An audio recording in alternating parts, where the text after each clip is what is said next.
السلام علیکم ورحمۃ اللہ وبرکاتہ۔ ناظرین کرام، آج آپ کو ایک ایسے اللہ کے ولی کا واقعہ سنانے جا رہا ہوں کہ جنہوں نے دنیا کی بادشاہت کو چھوڑ کر روحانی دنیا کی وہ بادشاہت حاصل کی کہ جنہیں تارک الدنیا کہا جاتا ہے۔ آج میں بات کرنے والا ہوں ابراہیم بن ادہم کے بارے میں کہ آپ نے 7 ملک کی بادشاہت کو کیوں چھوڑ دیا، آپ نے 7 ملک کی بادشاہت کو کیوں ترک کر دیا۔ تو ناظرین کرام، ویڈیو کو آخر تک دیکھتے رہیے اور ابراہیم بن ادہم کا یہ انٹرسٹنگ واقعہ سنتے رہیے۔ واقعہ یہ ہے کہ ایک مرتبہ ابراہیم بن ادہم رحمۃ اللہ علیہ اپنے شاہی مسند پر، شاہی محل کے شاہی مسند پر آرام فرما رہے تھے کہ اتنے میں انہوں نے ایک آواز سنی کہ شاہی محل کے تخت پر کوئی خوب زور زور سے چل پھر رہا ہے۔ ابراہیم بن ادہم نے جب یہ آواز سنی تو انہوں نے سوچا کہ اتنی رات میں یہ کون ہو سکتا ہے اور کس کی ہمت کہ شاہی محل کے چھت پر اتنی زور زور سے وہ بھی رات میں چل پھر رہا ہے۔ حضرت ابراہیم بن ادہم سے رہا نہ گیا اور انہوں نے محل کی کھڑکی کھول کر آواز دی کہ کون ہے، کوئی آدمی ہے یا جن ہے؟ تو ابراہیم بن ادہم نے دیکھا کہ کچھ لوگ کچھ تلاش کر رہے ہیں۔ ابراہیم بن ادہم نے ان سے پوچھا کہ تم کیا تلاش کر رہے ہو؟ تو انہوں نے کہا کہ ہم اس شاہی محل میں اونٹ تلاش کر رہے ہیں، ہم آپ کے اس شاہی قلعے میں اونٹ تلاش کر رہے ہیں۔ تو ابراہیم بن ادہم نے تعجب سے پوچھا کہ اس شاہی محل میں اونٹ؟ بھلا اس شاہی محل میں اونٹ کیسے مل سکتا ہے؟ کیا کبھی شاہی محل میں کہیں اونٹ ملا ہے؟ تو ان لوگوں نے کہا کہ آپ اس شاہی تخت پر بیٹھ کر خدا کو کیوں تلاش کرتے ہیں؟ یعنی ان لوگوں کے کہنے کا مطلب یہ تھا کہ جب اس شاہی محل میں اونٹ نہیں مل سکتا تو اس شاہی تخت پر بیٹھ کر خدا بھی نہیں مل سکتا۔ جب ابراہیم بن ادہم نے ان لوگوں کی یہ بات سنی تو یہ بات ڈائریکٹ ان کے دل پر لگی، جس کا اثر یہ ہوا کہ انہوں نے 7 ملکوں کی بادشاہت کو چھوڑ دیا، 7 ملکوں کی بادشاہت کو خیر آباد کہہ دیا اور تاریخ الدنیا میں اپنا نام درج کروا لیا اور بیابانوں جنگلوں کی طرف نکل پڑے اور راہ حق کی تلاش میں دن بدن ادھر ادھر پھرتے رہے اور حقانیت کی تلاش کرتے رہے۔ آخرکار وہ وقت بھی آیا کہ پہلے آپ صرف سروں کے بادشاہ ہوا کرتے تھے، لیکن اب دلوں کے بھی بادشاہ بن گئے۔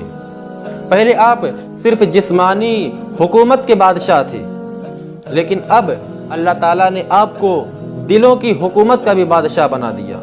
ہند کے راجہ ہمارے خواجہ معین الدین چشتی اجمیری رحمۃ اللہ علیہ آپ کے سلسلے کے مریدوں میں شامل ہیں، یعنی خواجہ معین الدین چشتی رحمۃ اللہ علیہ جن کا فی الحال عرس شریف چل رہا ہے، وہ ابراہیم بن ادہم کے مریدوں میں شامل ہیں۔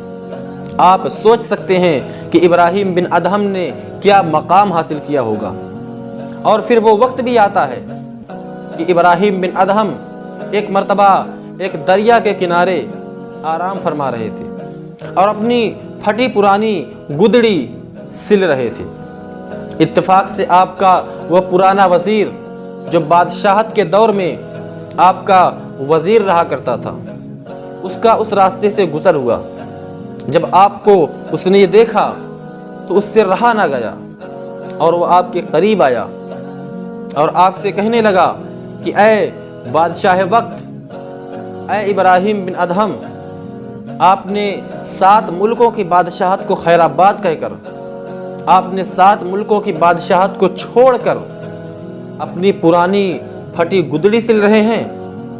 ابراہیم بن ادہم نے جب یہ بات سنی تو جس سوئی سے اپنی وہ گدڑی سل رہے تھے اس کو دریا میں پھینک دیا اور کہا کہ یہ سوئی لا کر مجھے واپس دو۔ جب وہ وزیر یہ منظر دیکھتا ہے تو وہ دل ہی دل میں خیال کرتا ہے کہ بھلا دریا میں گری ہوئی سوئی آج تک کبھی ملی ہے؟ اس کے بعد وہ وزیر دیکھتا ہے کہ دریا کی ہزاروں مچھلیاں اپنے منہوں میں سونے کی سوئیاں لے کر باہر نکلی۔ حضرت ابراہیم بن ادہم نے کہا کہ مجھے وہ سوئی لا کر دو جو میں نے دریا میں پھینکی ہے۔ ایک مچھلی اپنا منہ باہر نکالتی ہے۔ جب وزیر نے یہ سارا منظر، سارا واقعہ دیکھا تو اس کی آنکھیں پھٹی کی پھٹی رہ گئی۔ حضرت ابراہیم بن ادہم اس وزیر کی طرف متوجہ ہوئے اور اس سے کہا کہ اب بتاؤ کہ وہ دنیا کی فانی اور ختم ہو جانے والی بادشاہت اچھی تھی یا یہ روحانی اور ہمیشہ باقی رہنے والی بادشاہت اچھی ہے؟ ناظرین کرام، تو آپ نے دیکھا کہ دنیا کی بادشاہت کو چھوڑ کر ذکر خدا اور راہ حق کی تلاش میں نکلنے پر اللہ تعالیٰ کیا اجر عطا فرماتا ہے۔ اللہ تعالیٰ اسے روحانیت کی دنیا کا بادشاہ بنا دیتا ہے۔ یاد رکھیں، یہ دنیا کی بادشاہت، دنیا کے مال جو ہم کماتے ہیں اور دنیا کی محبت میں جو ہم مارے مارے پھرتے ہیں، یہ سب ایک دن ختم ہو جانے والی ہے۔ باقی رہنے والی ذات صرف اللہ کی ہے، اور وہ روحانی بادشاہت جو آپ کا لگاؤ اللہ سے، جو آپ کی محبت اللہ سے ہوگی، وہ باقی رہنے والی ہے، ورنہ ساری چیزیں فنا ہو جانے والی ہیں۔ بارگاہ رب یزدی میں دعا ہے کہ اللہ تبارک و تعالی ہمیں دنیا کی بادشاہت اور دنیا کی مال و دولت کو چھوڑ کر ہمیں روحانی دنیا کا بادشاہ نہ صحیح وزیر بنا دے۔ ناظرین کرام، اگر آج کی یہ خوبصورت ویڈیو آپ کو پسند آئی ہو تو ویڈیو کو ضرور لائک کریں اور اس نئے چینل کو ضرور سبسکرائب کریں اور گھنٹی کو دبا دیں، تاکہ جو کل آنے والی بہت ہی خوبصورت ویڈیو ہے وہ آپ تک سب سے پہلے پہنچ سکے۔ السلام علیکم ورحمۃ اللہ وبرکاتہ۔